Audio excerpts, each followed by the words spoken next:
Good morning student. Welcome to my on YouTube channel Sonu education point. बच्चों, जैसा कि हम सभी जानते हैं कि आज हम साइंस पढ़ेंगे और साइंस में भी हम भौतिक विज्ञान यानी फिजिक्स को पढ़ेंगे।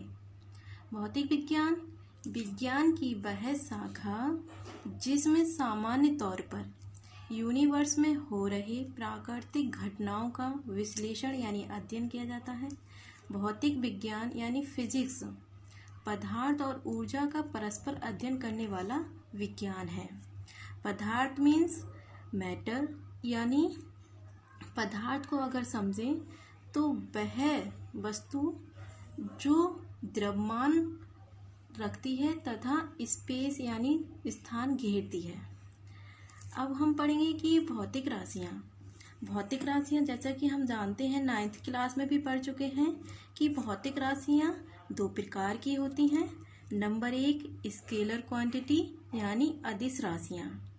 नंबर 2 वेक्टर क्वांटिटी यानी सदिश राशियाँ। सदिश राशियों की अगर परिभाषा के बाद बात करें तो वे राशियाँ जिन्हें व्यक्त करने के लिए केवल परिमाण की आवश्यकता होती है, दिशा की नहीं, उन्हें अदिश राशियाँ कहते हैं।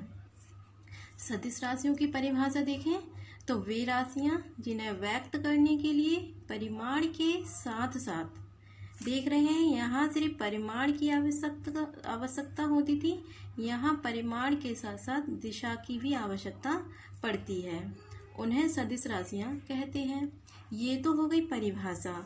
अगर हम एग्जाम्पल की बात करें, उदाहरण से इसे समझने की कोशिश करेंगे कि अदिश राशियाँ क्या होती हैं। अदिश राशियाँ मीन्स अदिश राशियाँ। अदिश राशियाँ मीन्स जिसमें बिना दिशा की ज़रूरत नहीं होती, दिशा की ज़रूरत नहीं पड़ती, नहीं होती यानी नो डायरेक्शन।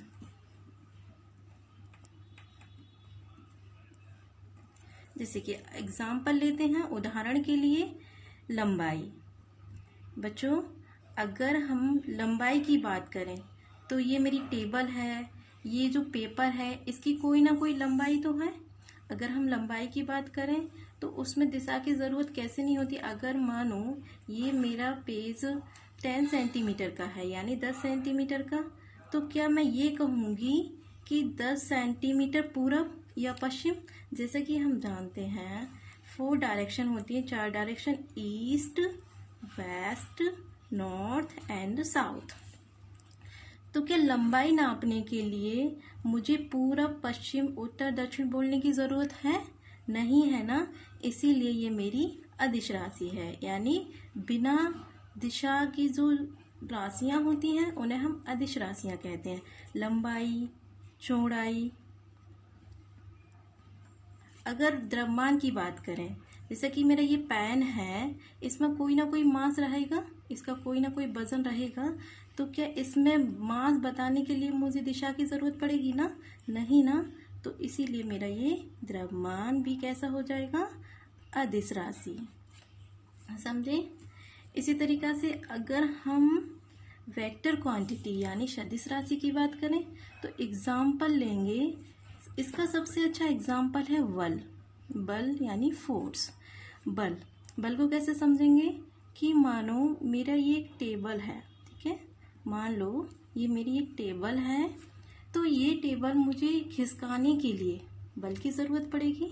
जैसा कि हम जानते हैं, पहले भी पढ़ चुके हैं, बल क्या होता है। बल वह कारक होता है जो किसी की दिशा में परिवर्तन लाने का प्रयास करता है या ला देता है। तो यहाँ अगर मैं इस टेबल को यहाँ रख दूँ, यानी 5 न्यूटन का बल लगा के क्या कर दूँ, इसे यहाँ पेड़ से उठा के रख दूँ या खिसका दूँ, तो ये मेरा क्या हो गया, डायरेक्शन बन गई। इसमें डायरेक्शन का मतलब कोई भी मुझसे ये पूछेगा कि ये जो टेबल है आपने किस डायरेक्शन में खिसकाई है, तो मैं कहूँगी ना कि 5 न्यूटन का बल लगा के मैंने ये पूर्व दिशा में क्या कर दी है, खिसका दी है। हमने यहाँ पढ़ा है east, west, north, south. Upper side को हम नॉर्थ कहते हैं, लोअर साइड को हम south, and right hand side को हम east, and west, left hand side को हम वेस्ट कहेंगे। अगर मैं इस वाली टेबल को इधर खिसका दूं 5 न्यूटन का बल लगा के, तो मैं क्या कहूँगी कि मेरा जो टेबल है वो 5 न्यूटन वेस्ट में क्या हो गया है, खिसक गया है।